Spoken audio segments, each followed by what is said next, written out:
Okay. Philip, are you ready? Yes, I am.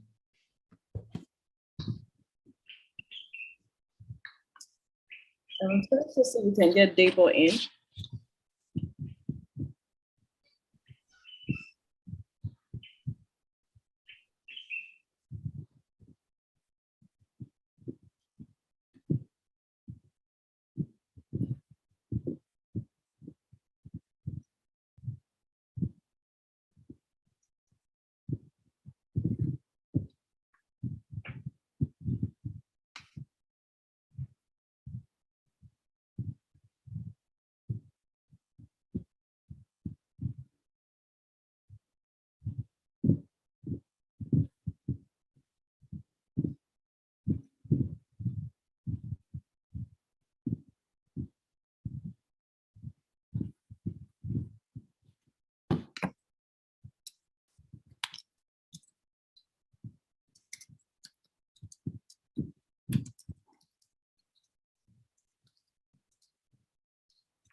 Okay.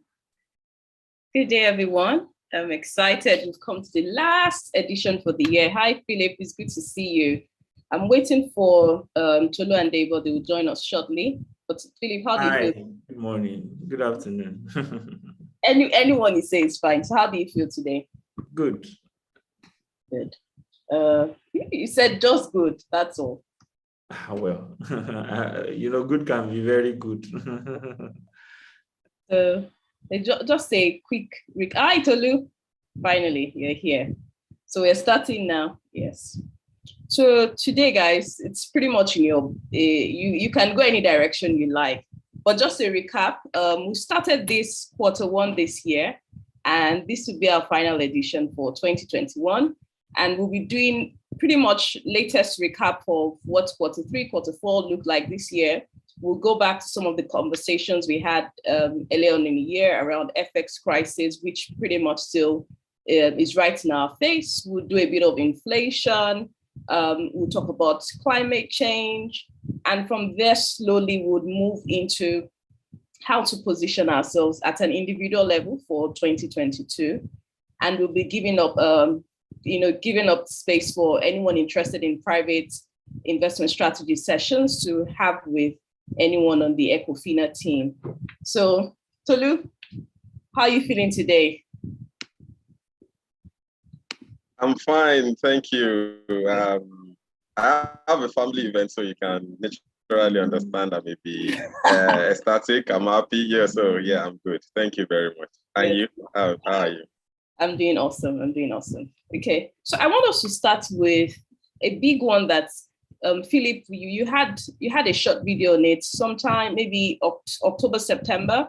That's the Evergrande debt issues, which we saw in Q3 and still pretty much Q4, even though lately we've not been seeing much of it, but I'm very aware it's something everyone needs to be paying attention to. So if you don't mind, could you just share like major highlights, the recap of the event, what's the trigger, and what kind of implication are we looking at? I think we should start from that particular economic issue, because that was something a lot of people didn't really pay close attention to.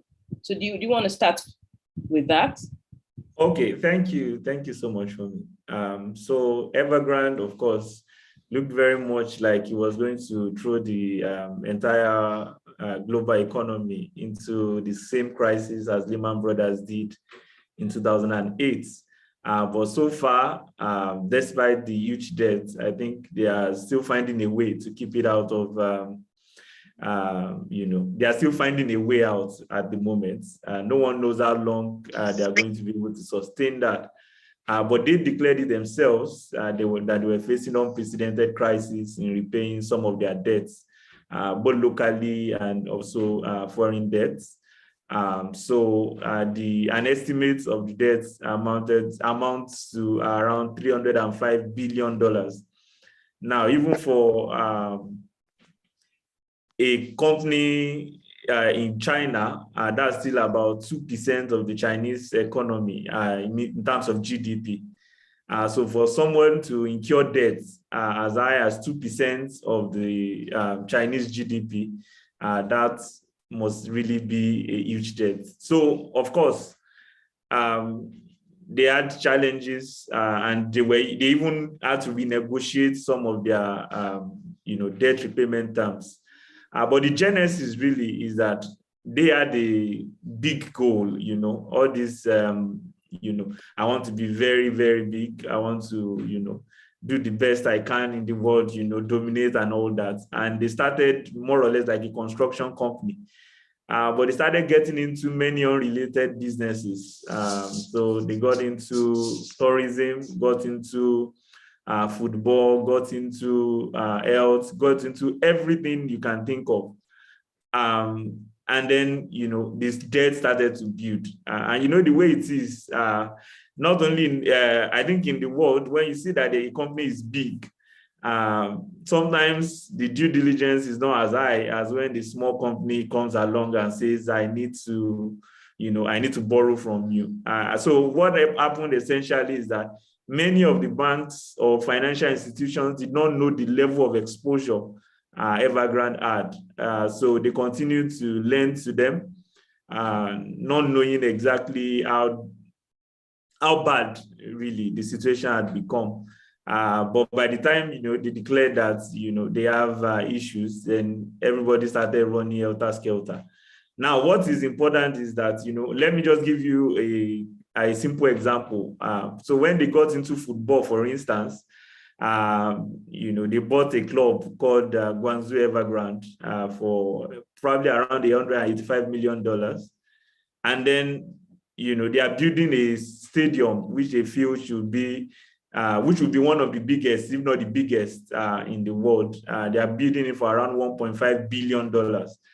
Yesterday, you imagine that Reuters reported that the government has instructed them, or the government is trying to take over the stadium, more or less, as one of the ways to help them repay the debts. And they started to sign players from all over. I'm sure Debo and Tolu will remember that, we just started hearing that there's a Chinese club signing the big guys in Europe. You were wondering that what is happening in China? Is China now a football country, but they were spending a lot of money on almost everything, and it got them into serious trouble. Trouble that now they are trying to recover from. Yesterday, it emerged that the owner, G.E.O, sold about 9% stake for around $344 million. So they are doing all they can to actually recover from this debt crisis. And what is also interesting is that, such companies are limited liability.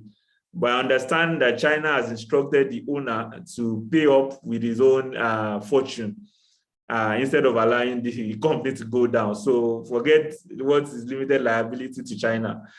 So I guess those are some of the ways in which they are able to manage the crisis. Because the guy, if you look at the situation as well, they paid about $8 billion in dividends to him over the years. Since the IPO, they paid $8 billion to the founder in dividends, and he's worth about $11.5 billion, which means that a larger percentage of his wealth comes from the dividend payments from Evergrande. And now it looks like they were financing most of that dividend payments from debts. So they take debts, and use it to fund dividend payments. So if you look at it, corporate governance, everything seems to have gone wrong. But it seems many of the financial institutions didn't notice on time. And that's why we are here now.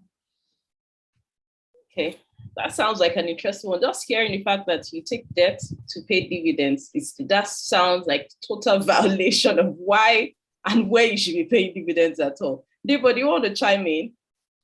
Yeah, absolutely. And I think Philip really covered the entire story. And maybe the situation actually would have continued if the Chinese government had not put a peg on how much debt companies could take on. Probably they would have continued borrowing, even borrowed to also pay the interest on the outstanding debt that brought the whole situation out, because the whole thing came out because of the need to pay interest. And also it is interesting now that, okay, it seems calm because they were able to meet the current obligation, but the bigger picture is the one that is actually due in March. So we would see how well they have been able to manage the situation, because it's in March that the 3.2 billion is due. The ones they paid recently are like maybe $50 million and $70 million. So let's see how they cope. Again, some of the, like Philip mentioned, they actually went out of the areas where they have excelled. They excelled initially in residential properties. And residential properties is easier to manage because you don't take a lot of loans at the beginning of executing your project. You only take loan to build the infrastructure, then you wait for customers to buy into it. So the amount of loan you take up when you're doing residential property is not as large as when you now start taking other type of loan, like building the stadium. For building stadium, you need to take the entire loan to do the stadium, and then also getting into other businesses, perhaps where they did not have expertise. I think those are some of the things that led to their situation. And like Philip said, of course, I'm sure the Chinese government is going to be tough on them. They have started selling all sorts of assets. I heard the owner also said 2 airplanes, private jets that he had already. They also sold some of the stakes they have in fact, they sold all their stakes in a particular Chinese bank also, as well. So they are raising money from every angle. So let's see how much they are able to raise and how we'll get, I'm sure we'll get a better picture by the time the March situation comes through and how they handle it. Thank you. Thank you so much, Debo. So, Philip, I'm coming back to you now. Just given the fact that Debo said we have March to determine if the Chinese government's control of the situation is really effective, and everyone should be curious to know, what if it turns out the Chinese government's approach to resolving this is not as effective as we expect it to be? What kind of reactions should we see in the Asian markets? And what do we think the global markets would look like?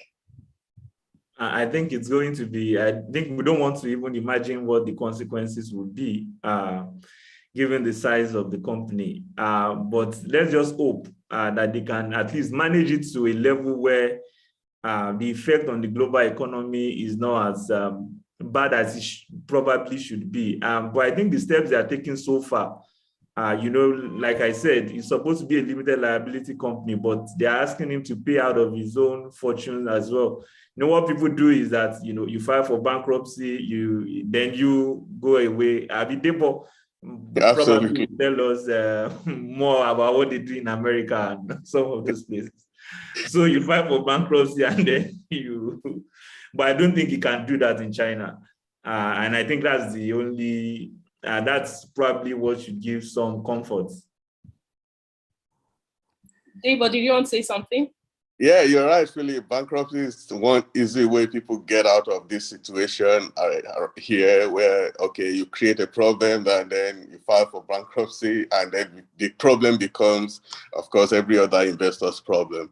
But like Philip said, I think it's going to be a different situation here. I was also listening to some analysts from the Wall Street, and they were comparing the situation to the Lehman Brothers in the 2008, and the consensus in that discussion was kind of saying, oh, this is going to be different. Yes, even if they fail, this situation might be limited to the Asian market. Remember, I think they are traded in Hong Kong, so that the analysts at least believe that it will not become a global situation, that it will be limited in that area. But again, part of that confidence is coming from the fact that the Chinese government will treat things differently, like they have started doing, making the guy sell some of his assets.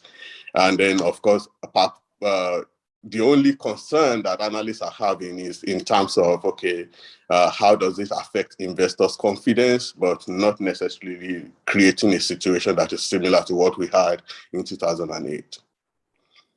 Okay, that's an interesting approach to it, and I somewhat agree. Tolu? Yes, gentlemen. Thank you very much. And I think Philip and Debo, they've covered it, quite extensively. It's just the landing that I also want to contribute to, right? Yeah. The Economist magazine is reporting that this Evergrande problem is actually symptomatic of the reality in China today, right? Where business moguls, companies, they have their operations in the industry, like real estate, and other sectors, construction and similar sectors like that. But then they also hold shareholding in banks, right? And they get these banks to provide leverage for them to do this kind of transactions with a relatively easy credit condition. And Economist is reporting that this is just not an Evergrande problem. There are thousands of Chinese companies, particularly in the provinces, that have this problem that the Chinese government is now trying to manage, and the same approach that Debo and Felix have said. This is not US where you could file for bankruptcy, create a problem, file for bankruptcy, and run away. The Chinese government will come to you, leave the bill of incorporation and come after the individuals behind the scene. So, let's hope that approach works, right? And, because if we begin to imagine the scale of what this crisis could be for the global financial markets, it could be massive, right? But, again, this is China we're talking about, and there's little scope to be extremely wise against government wishes. Thank you very much, Tolu. Thank you for wrapping that up. And just as we talk about governments trying to control situations locally, I want us to talk about the E-Naira now. I know we saw the release and we saw what happened 2 to 3 days later. We saw general reactions. We saw people come up with different narrative on what they think the E-Naira is supposed to do. And we've seen the CBN's narrative, which truthfully is a strong one. Then we've also seen the commercial banks try to come in to further strengthen the initiative. So I would like you guys to, Philip, I would like you to, for now, as we get the conversation started, just share some data with us. Where are we currently on the E-Naira? Okay, so on the E-Naira, since it was launched in October, so it's estimated that there are around 566,000 downloads. So that's spread between, merchant wallets and individual ones. So you have probably 478 individual, then 78,000 for the merchant downloads, which brings the total to around 566,000. But it's in the usage that there's probably been a challenge, because it's estimated that just around 17,000 transactions have taken place, and they are valued at around 62 million naira. Now, the reason why that is a concern is that some people might just even have done those transactions just to try out the app, and not necessarily because they are looking to use it for the long term. And if it doesn't, maybe some just use it out of curiosity. You just want to see, yes, this is the latest thing in town. You also want to see what is happening. But how many of those people have been converted? It looks like it might not be a lot, given the current circumstances. It is true that the central bank is trying to lure other fintechs and other, institutions into this. But one thing that should be, one thing that one should be worried about is that why did CBN not probably get them involved earlier than this? Why did they have to wait till now to probably do what they are doing now? Because, for instance, many of the fintechs in Nigeria probably have some expertise in blockchain and all these other kind of technologies used for the digital currency. But the company that was hired is in Barbados. I think it's BIT Incorporation. Even though the reason given is that they've been able to support one in the, in Barbados or somewhere in, I think in the Caribbean. I'm not sure of what part of the country or of the world now. And that's why that contract was awarded to them. But, the government is, very hard on those who are into anything crypto related. And, it's the same technology that is powering the digital currency itself. Maybe some slight variations here and there, but it's the same technology. So as the CBN is also seeing now, I think the ratings initially was very bad. And in fact, was taken down from some of the App Store at the initial phase. But I think they've been restored now. But it remains to be seen if it will be able to achieve most of the goals they've stated. Because one thing that is very important with the IMF, the International Monetary Fund, also highlighted recently, is that it might be a straight out competition with commercial banks. Because what is happening now is that the E-Naira will be resident technically with the CBN, and whatever funds are available in the E-Naira wallets will not be available to commercial banks, who normally should be those involved in, giving out loans and playing that role as an intermediary, even between the those who need financial resources and all that. So now the CBN is taking up that role. They've said they've put a limit on what each person can use in a day, but really, how will it affect in the long run if they decide to probably increase the limits on those things, and they also expect the banks to drive that project. I think many of them are driving it reluctantly because, of course, they have no choice. When your regulator is saying, you have to do this, then you probably have no choice but to drive it. But if you look at some of the goals, yes, some of them look like maybe the financial inclusion part looks like something good, but you look at it and see how is it going to be achieved. And then you see some other figures being thrown around, like it's going to aid diaspora remittance.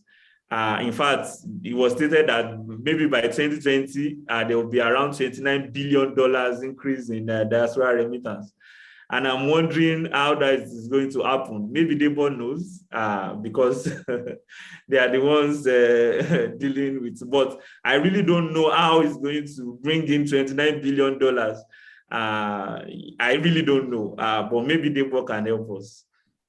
Okay, so before I go to Debo, I just want us to do a bit of a recap back to the foundation of E-Naira.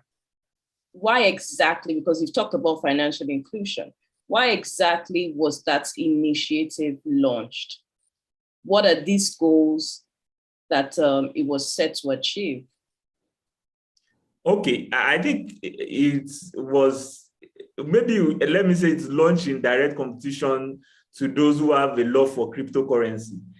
Because, the first move by the central bank was to, ban cryptocurrencies in Nigeria and then say, okay, they are going to launch a digital currency later in the year, which they've now done.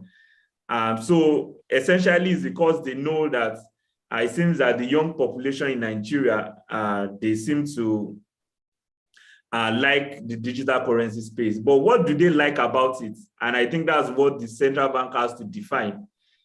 Do they like it because it's a digital currency, or do they want it because it's an investment? So those are the things that the central bank probably needs to address a little bit more, because I think the financial inclusion goal is even a much more long-term goal. I am not so sure with the current mechanism in place, they can achieve that. Now the young population, those who trade in cryptocurrency know why they trade in it. But the E-Naira will yield no interest. And then it wouldn't give them the anonymity probably that they seek, even in trading in such currency. So I really don't know. I know it's in direct competition to cryptocurrency, but how far it can achieve that, I really don't seem to understand it. Okay, thank you. Debo, you can come in now. Yeah, so maybe I will pick it from looking at each of those objectives that Philip mentioned, because I listened to one of the directors from CBN as well, and some of those objectives came up. And I was trying to think about, okay, given how they have set it up, how is this objective going to be achieved or being achieved at present? If I start with the inclusion, for example, when they mention financial inclusion, I take that to mean they are trying to get more people into the banking system. However, the current setup requires that you have a bank account already, so which means they are dealing with people that are already using commercial banks. Apart from the fact that they are even dealing with people that are using commercial banks already, they are even dealing with a smaller pool of people that are using banks, because they are dealing with people that have internet every day.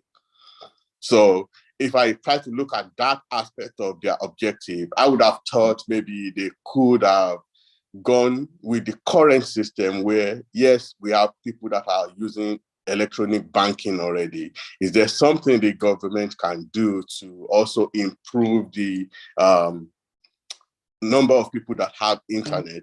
And then we stick with the same system of still using internet banking.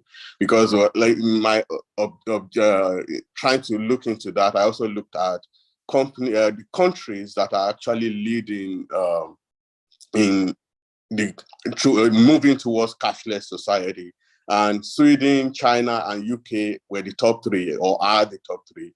And actually none of them has launched their e-currency at a full scale. In fact, the UK has not launched at all. They are still researching. Sweden and China actually have a pilot. So then that tells me that it's not actually the e-currency that led them to where they are in their cashless society, in their move towards a cashless society. So maybe I'm already talking in terms of what I thought they should have done, but yes, some of the things I don't know how we are achieving that. That is in terms of inclusion. Of course, they talked about saving on printing money. I think that one, yes, is, of course, if you use electronic money, then you are not printing physical money. So I think that is a clear objective in that regard. Again, if they had stayed with the current system and most of our transactions are done electronically, maybe, of course, they could still have achieved the objective of saving on money printing. They talked about reducing cost of transaction, and I think maybe yes, because I don't know how much they could regulate how much commercial banks are charging as COT.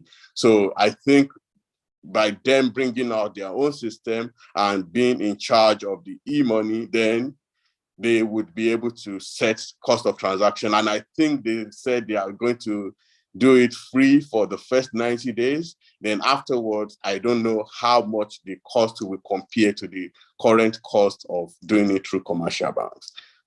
But yes, for the initial stage, yes, they are saving on that. Cost of transaction is lower. Diaspora remittance, again, if you are changing the method through which people remit money, but if there's no significant difference in terms of ease of doing it and the cost of doing it, I'm not sure if that changes the mindset of people. I think there's something the CBN is missing in terms of diaspora remittance. If I started from when they talk about the Naira for dollar policy, we've talked about it, that they don't seem to understand that giving somebody extra 5 Naira on the dollar does not change the decision to send money to Nigeria. And in the same way, you changing the method through which people need to say would send their money to Nigeria does not make them send more money. So again, I think they need to do a deeper dive in understanding why people send money before trying to include diaspora remittance as part of the objective of this policy they have in place.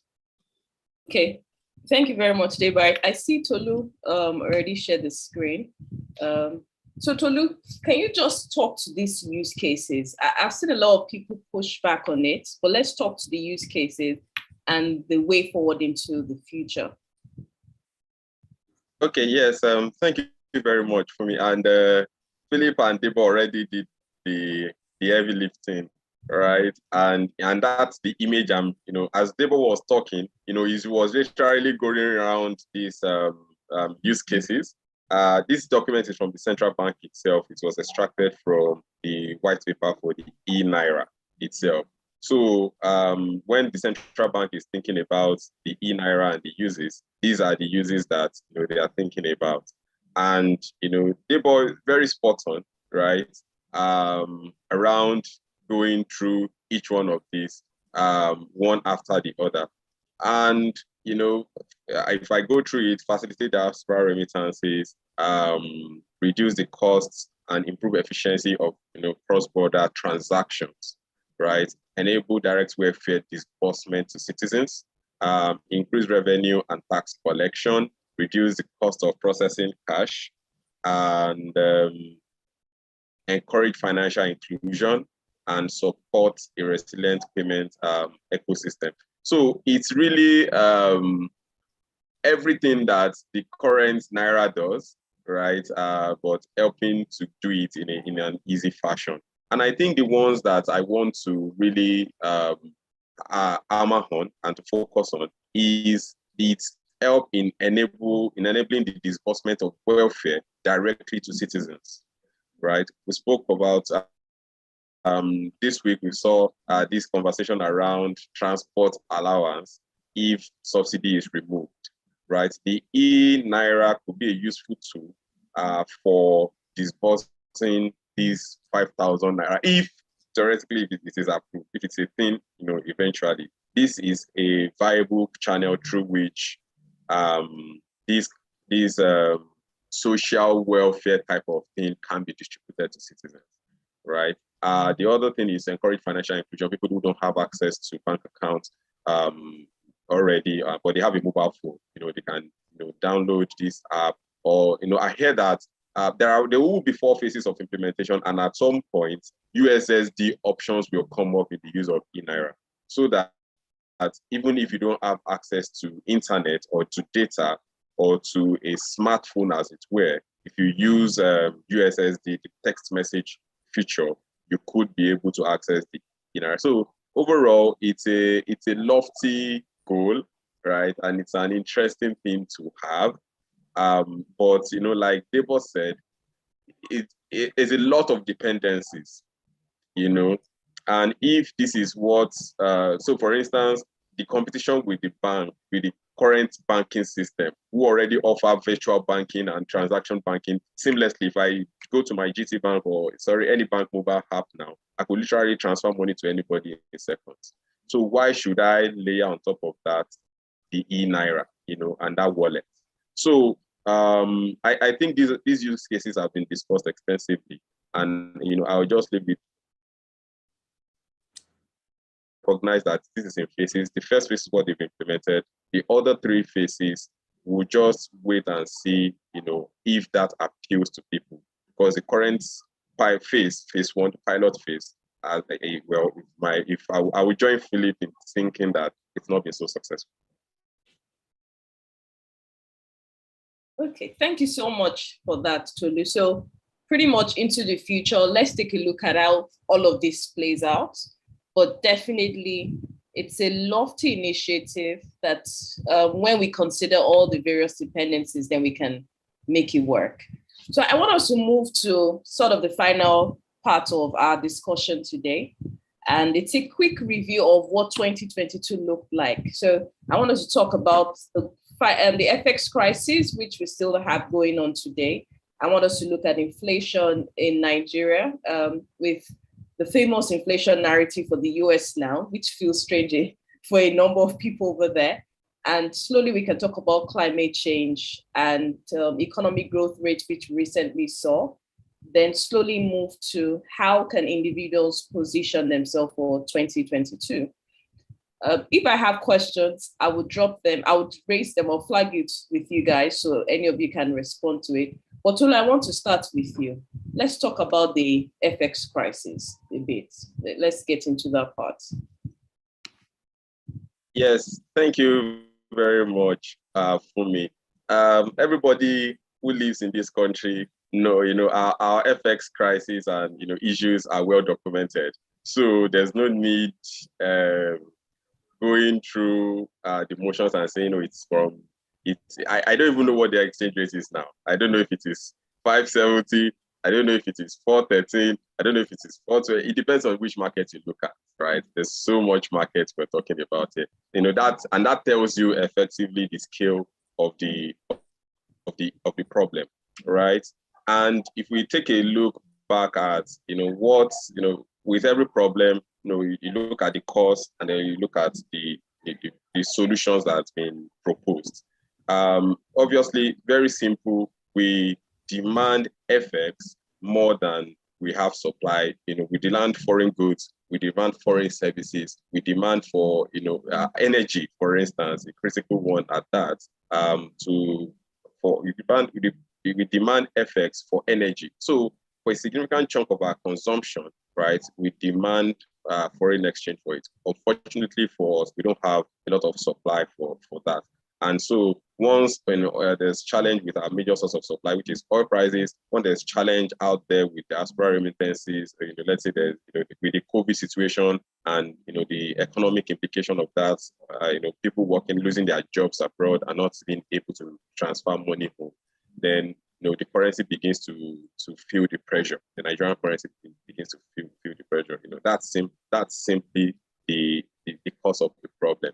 Now, to look at what has been done, given that it's a price stability thing, this falls directly on the desk of the CBN, and the CBN has approached it, in the last 12 months and even over the years, in 2 ways. But if we focus on from the beginning of 2021, it's either they try to kill the demand, right, or they try to support supply. Right. And when I say kill the demand, is anything that makes us ask for forex CBN tries to discourage it. Easily they threaten that, recently, I think in September, if you bought FX, bought personal travel allowance or business travel allowance, and you refuse to travel, CBN is literally threatening to arrest you, right? That's a policy response. It's shared threat. Look at you and threaten you. Give me back the FX, or I arrest you. In other ways, they sort of disrupt. We know fintechs are the disruptors. They disrupt the disruptors. by saying that Rice Vest, Bamboo, Trove, Chaka, all these platforms that help people to invest abroad.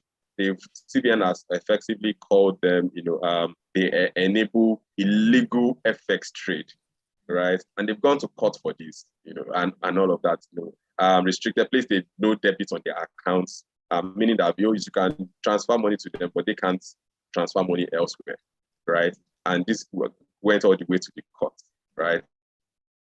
In another instance, if their bookie FX story is also in the papers there, they told the man, you are doing something outrightly illegal by publishing the prices, right? The other thing, they went to BDCs, they stopped supplying Forex to them. In fact, the CBN said they're not issuing bureau de change licenses to anybody again, right? And so, they're just trying as much as possible to kill the demand on the assumption.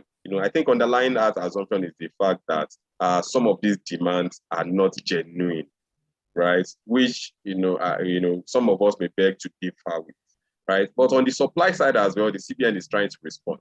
They are trying to respond by, the 5 naira per dollar that Debo mentioned, by incentivizing people diaspora remittances and saying that, look, come, bring your dollars into Nigeria and then take this 5 naira bonus, right? They did it for 2 months, I think from March to May or something like that. But I think they figured that this bonanza is not sustainable, and then they just put a hold on it, right? But back to threats, the threatened exporters who are making dollars and saying that if you refuse to sell these dollars to us, then we'll also block you from the NAFX window. You will not be able to buy FX, then threatening as well the IMTOs, that's the International Money Transfer Operators, and saying that when people want to transfer money into Nigeria, don't transfer Naira on their behalf, right? Come and deliver the dollar to the person that is collecting the Naira in Nigeria, so that at least there's increased supply of dollars to. All of these things are, one way or the other, CBN trying to, paper over the cracks, if I may say that, right? The reality is that you have a demand and supply imbalance, and whenever that happens, prices adjust, right? And that is the situation that we're looking at. And we're saying that an economist, I will not speak of my own view, so I will tell you an aggregation of what economists have said. And these are World Bank economists, these are local economists, these are PhD holders in Nigeria. I think the consensus is that at some point, the CBN has to allow the Naira to depreciate. Convergence, right, between the official rates and all of the several windows and the parallel rates. And, I think IMF has said it, the World Bank has said it, economists, all over research analysts all over the country have said it. The approach of that convergence, narrowing that gap between official rate and parallel rate is what people are debating. People are very clear as to it has to be done. The question is, should it be done in one fell swoop, or should we have a crawling peg, where you will systematically allow the exchange rate to depreciate, so that even importers, exporters, manufacturers, everybody will have a clear picture of the path to depreciation of the market, right? And the interesting thing I should also mention is that if you look at the futures market, the FMDQ market, these are public data. So if you go to FMDQ, download the prices, you will see that there is an expectation that the Naira from this official rate, there is going to be a depreciation, right, within the next 6 months. And there's even a 5-year futures contract, right, that suggests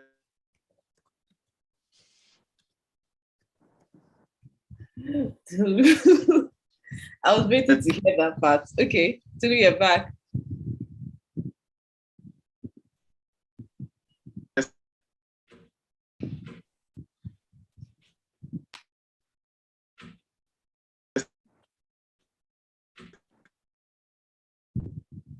Yeah. Okay. Debo, that the Naira will be trading at 600, and I can't remember. I can pull up the data very quickly, but they are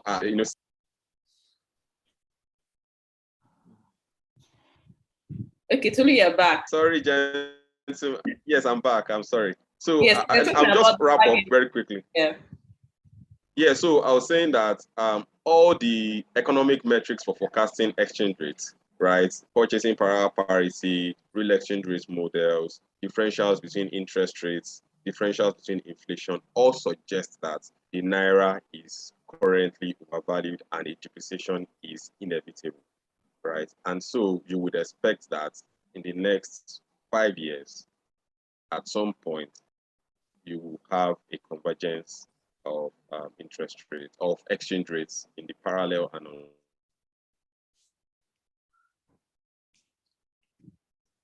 Okay. I'm going to take it that Tolu just did his recap and come to you, Philip, because we leave the exchange rate to be determined properly. It's going to worsen the current inflation situation. That's the truth. For a country that depends strongly on importation for most of the variables you need for production, or even for basic consumables, you want to buy a bowl, you want to buy, you see some of the materials we even use household, you just see it at the back, made in China. And you say, no, why can't this thing be made in Kaduna or somewhere? It's going to worsen the inflation situation. So Philip, I want you to talk to inflation slightly. If you could talk from how we started 2021 to where we are, that would be good, but just take us through it.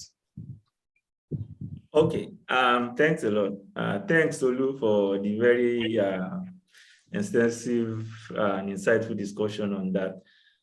So, of course, inflation initially was on the rise, almost consistently for several months until March this year, when it started. After March, really, we started to see a decline. I think now we're at 15.99%. But at some point we're so close to 20%. Of course, food inflation is still slightly higher than that. I think that's still around 18% thereabouts. So what this means is, I think right now there has to be a sacrifice. It's true you said, oh, okay, if you allow the Naira to float, it's probably going to increase the cost of importation and it's going to have its effects on the Naira itself. But look at it also, that you don't have what you need. Probably a manufacturing company does not have what it needs to produce enough. It's a function of demand and supply. It's like I produce very little and there's a lot of demand for it, then it technically or automatically drives up the price of what I have. And also what it means is that you don't have enough going into the system. Look at the time also. The fact that you need to buy FX now and you can't get it, or you probably, and the truth is that many of them have to go to the parallel market to get it anyway. Because if you look at even the list, the 44 items, I think are around 45 items now that are not allowed to import from the official market. But they are allowed to go somewhere else to source for funds. A lot of them, are also basic food products. A lot of them has to do with day-to-day items.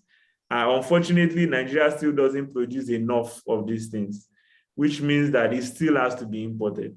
Now, I think if you want people to stop importing, at least attain some level of self-sufficiency, but we've not been able to attain that.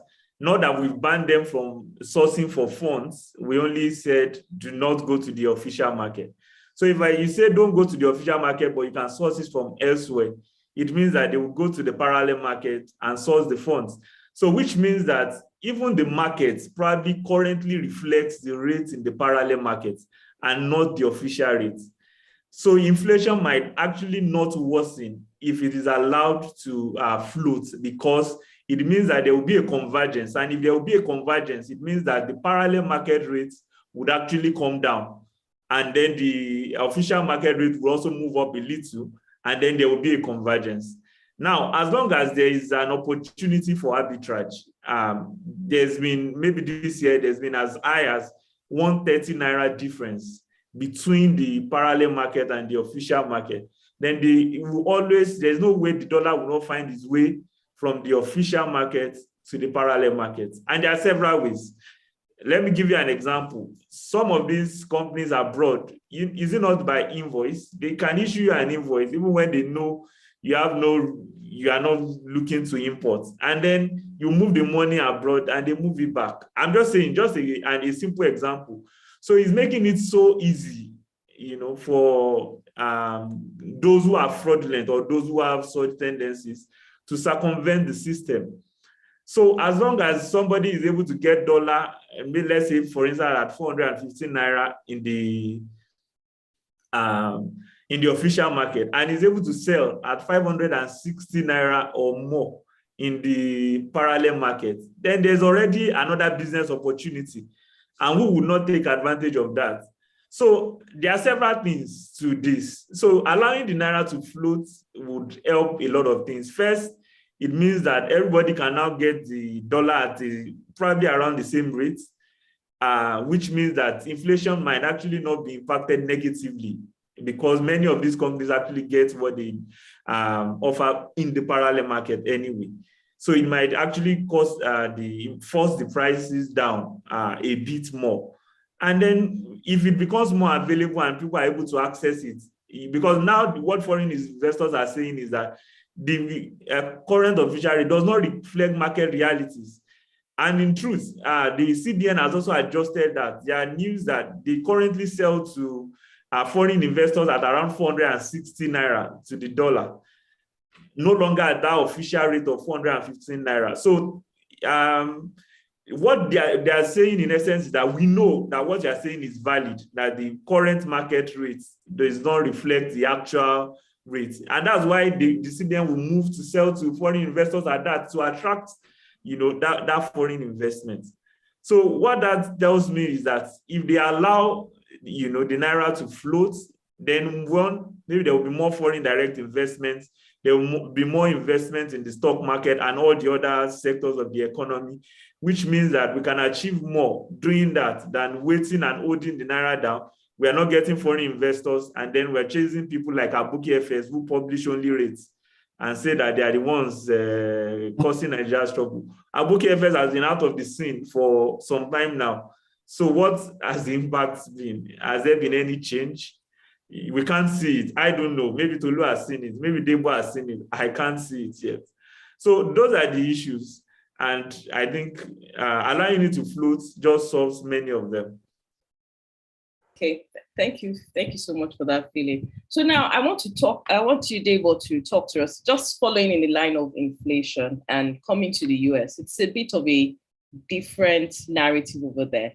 The fundamental cause of the inflation rate you're experiencing now is definitely not FX crisis. So in your case, you might even be talking about excess supply of money in circulation. And is there a direction you want us to go there? Because that's inflation narrative in the US is driving the global climate change narrative to some extent. So I want you to go in that direction. Yeah, absolutely. So I think in terms of the inflation we have here, there are different factors. What I think is the starting point is the fact that, of course, since the COVID situation started, government started giving stimulus spend. So there's, of course, we know what stimulus goes to do. There's no production backing it up. You're just giving money to people. And when there's more money in the system, of course, there's more money chasing the goods that are available. So prices go up. That was our first point of what we know would be responsible for the current inflation we have. But then the situation got worse because when vaccine mandates started coming up, to the point that people were losing their jobs. So some industries have to even cut production. Factory workers would not be allowed into the factory. Healthcare workers were being laid off because some refused to get vaccinated because they have their reservation. So again, you are not only pumping money into the system, but again, production is being cut because labor shortage is happening. Then of recent, again, in the past few, maybe 2-3 months now, we have a supply chain crisis. A lot of people also believe the supply chain crisis is due to the fact that we are losing labor because of vaccine. That at every port in the US now, there's a large backlog of cargo ships that are sitting there that could not be offloaded. Then, so in fact, there's a lot of concern, like the Thanksgiving that we just had a couple of days ago, that people were saying that is the most expensive Thanksgiving in the last 3 decades or thereabout, because there's people were getting worried when we would do our shopping, we do our product arrive, we order online, and then we actually seeing it in reality that when you order things, they take longer to come, or they even cancel orders. So those are 3 key things that had happened. And then this current administration is also now still planning expansionary policy. Like they have this Build Back Better policy that just got signed, and that is another $1.6 trillion in spending. So there's some economists that I was surprised to hear, an economist from Harvard, a professor, that said that they will spend their way out of inflation. And everybody kind of think that is contrary to what we think is how you manage inflation. If you want to spend more, then you expect inflation to go higher. But maybe we are changing economics theory now. Of course, who am I to contest what an Harvard professor says? So, but I found that interesting.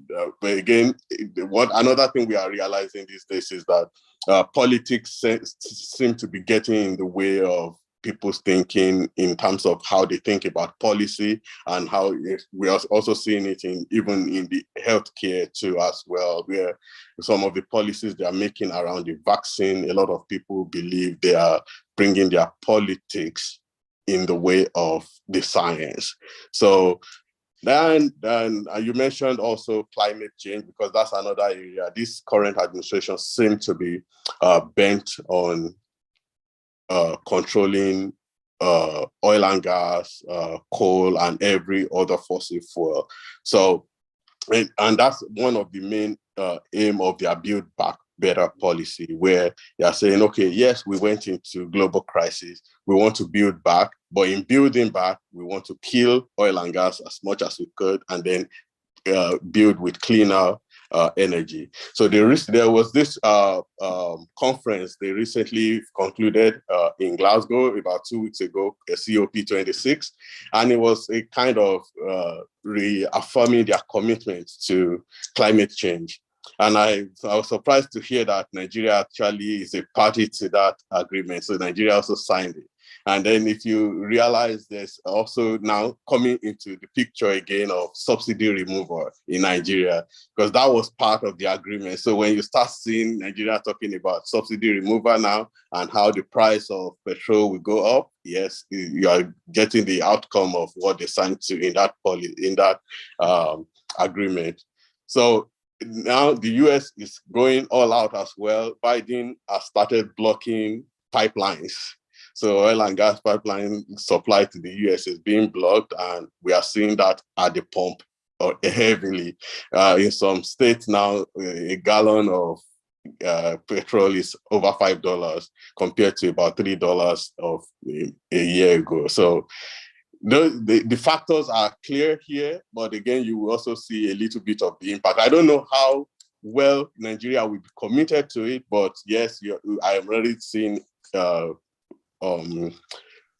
subsidy removal in the news, and that would be something that Nigerians will not like to hear at this point. No way you can like that when you're already dealing with double-digit inflation. So it's a difficult one to accept. And just to recap these whole things, so you guys are talking about FX, we've talked about inflation, we've talked about climate change now we've moved to the world of subsidy removal. All of those things are summing up to just one thing, is our economic growth rate. I've not seen Portfolio's reports, but I'm trusting with all my heart that Philip has seen it. So Philip, let's recap this segment with what our economic growth rate looks like. If you have insight into what our projections will be for Q1, Q2 2022, I think it would be a good way to wrap this up. And then Tolu and Debo, I would like you to talk to us about, now we've seen what the growth rate is. How does that translate at a granular level as an individual? How does that really, really affect me? How does that affect my spending power? How does that affect how I should approach my investments and my savings? So Philip, let's start with you. Okay, thanks a lot. So it's the third quarter growth rate we have now. And of course, we have the estimate of what the central bank is expecting for 2022. So the recent quarter, the growth rate was just 4.03%, which is a slowdown from the second quarter when it was 5.01%. Now you remember that last year, Nigeria got into a recession in the second quarter. Yeah. With a negative growth rate of 6.01%, and then followed by another, month. The third quarter also, there was, I think, a slightly higher than 3% negative growth rate. So those two consecutive quarters, of course, got Nigeria into recession. But by the last quarter, there was a marginal growth rate of 0.11%. And in the first quarter, then you had 0.51% in the first quarter of this year. So the second quarter growth rate was actually higher at 5.01%. And, of course, that has to be sustained for there to be any meaningful growth. Now it's back to 4.03%. And if you do even the cumulative growth rates, the growth rate for the last 4 quarters, where there has been positive growth, compared to the two quarters where there was negative growth rate, you see that even the growth rate is not as high as what happened during those 2 months, those 2 quarters. So what does that mean? So Nigeria is still in the recovery period, as far as I'm concerned. So which means that we are not even back to pre-pandemic levels yet. And which is, the pre-pandemic level wasn't good enough. So now that we are now even not as, we are not even back to that level yet, it gives, I think, some sort of concern as to what is really happening. And then the outlook for 2022 by the CBN shows, I think, just a little higher than 3% growth rate. That's their expectation. So they expect it to actually be worse than, probably on the general note, it probably might be slightly higher than this year when we look at the 4 quarters as a whole, but it's just around 3% that they're looking at in 2022, which I think should be a source of concern for anybody. Just to break it down, of course, the GDP measures the economic production in total production in an economy, and gives a general outlook of how the economy is performing. And at that rate, I don't think we are anywhere near good enough. I think it's poor, and I think the outlook does not look promising as well, given the data released so far. So that's where we are. Tolu, given where we are, what should we as individuals be concerned about, and how should we keep our I say wealth, because when you exist in a poor economy, it's difficult to really say there's wealth, but there is still wealth. That's what we know. But we all have to survive, make financial decisions, and we have to take those decisions putting all of these economic variables into consideration. So we have to understand how this affects us as individuals. So what do you want to say to us? Thank you very much for me. And once again, I apologize for my internet issues earlier. So, one thing we've seen is, one thing I believe strongly is that regulation biggest drivers of wealth creation, right? And so we pay special attention to regulation. And this is where it's going, right? The petroleum industry bill is in the works. You expect subsidies to be removed next year, right? You expect, given what we've seen with the exchange rates, that exchange rate convergence and free floats, or this conversation that we're having with Philip. The short-term pain of all these things is that inflation is still going to be on the rise. If inflation is going to be on the rise, you don't want to be caught in fixed income securities. You don't want to be locked up in a bond or a money market instrument that is paying you 2% or 3%, or do you understand? You want investment opportunities that can take advantage of these changes in regulation and this development in the economy. So what I would say is that maybe bonds are bad. I saw a note on that. So fixed income securities, your portfolio should not be significantly heavy in that sector. That's the first thing. The second thing is that, so if you're not doing fixed income securities, then what should you be doing, right?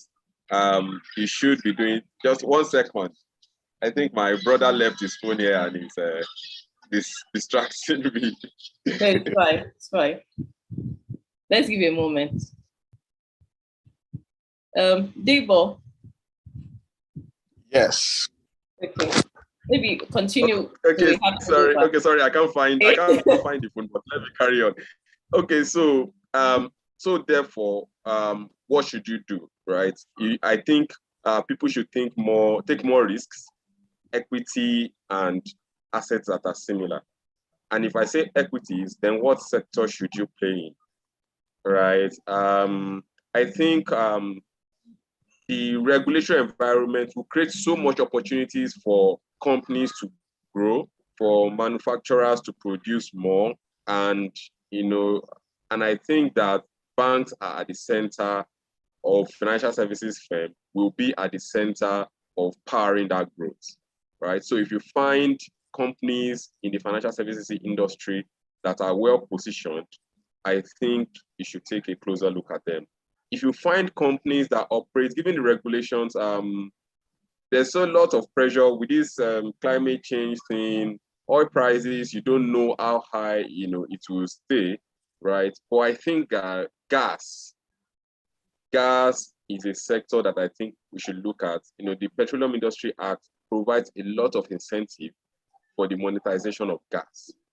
So for people who have access to invest in companies that are exposed to that sector, I think you should take a closer look. And then the third thing one I would say is the natural one that we see is that technology is growing fast.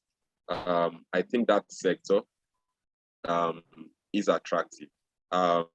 There is the wheat, there's the chaff in there, and I think maybe that's why you should speak to the guys at Ecofinar, right?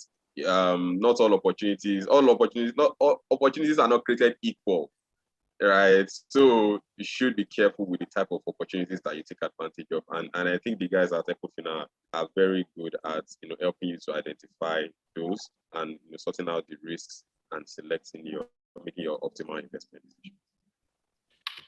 Thank you very much for that recap, Tolu. Thank you. I like how you guys have taken this discussion today. Most of us are already in the Christmas feel, they're in the end of year. If you're in the north, you probably already feel the Harmattan season. In Lagos, some of us are still seeing some bits of rain here and there. So I think we've taken the discussion nicely. We started beginning of the year. I remember the big one was crypto and 5 Naira for every dollar conversations. And here we are talking about how can each of us better position ourselves for 2022. So I'm actually excited because over the year we had running this live event, we had more and more people sending emails or messages and asking, okay, so what exactly can you guys do at a granular level for individuals? And we thought it would make a bit of sense to start some sort of investment strategy sessions where each person, irrespective of your economic status or your income level, can begin to think deeply of how you approach your investment strategy. So Ecofinar has put together private sessions. If I'm correct, Philip, there's about 30 to 40 free slots to have one-on-one sessions where there's a bit of portfolio review. So basically, portfolio review just means, where do you currently have your monies? Where are you invested into? How did you classify it? Also trying to build your strategies around what's the purpose for each of these instruments. What's your 5-term, 5-year plan, your 10-year plan? If you're in your 20s, 30s, for example, we've heard that several times. It's always a good time to start your investment. Once you come out from school, 21, 22, be building up your wealth, So Ecofinar is running private sessions for individuals that are interested in developing an investment strategy for 2022, because it's not something you can usually do on your own. You can take a position and say, okay, by myself, I'm going to do this, but what we've seen most times is most people are actually gambling with their wealth. They are not taking strategic positions or working with people who are tracking the markets, who are analyzing the trend and are sharing the insights with them. So I think this program will be useful to anyone that's interested. You can also, if you want this, you can respond to the follow-up mail you will get after the live event, or you can just send a message and definitely someone will reach out. But I really, really recommend this for anyone interested in approaching 2022 with a more intentional lifestyle, rather than just coasting through all the economic variables that we discussed. So thank you, Philip, for sharing this flyer with us. Thank you so much, Tolu. Enjoy the family events. Greet the Yahoo for us. Thank you, Debo. Thank you. Thank you, Debo, for joining us. Thanks for me. For putting this together for everyone. And I remember my own self for me.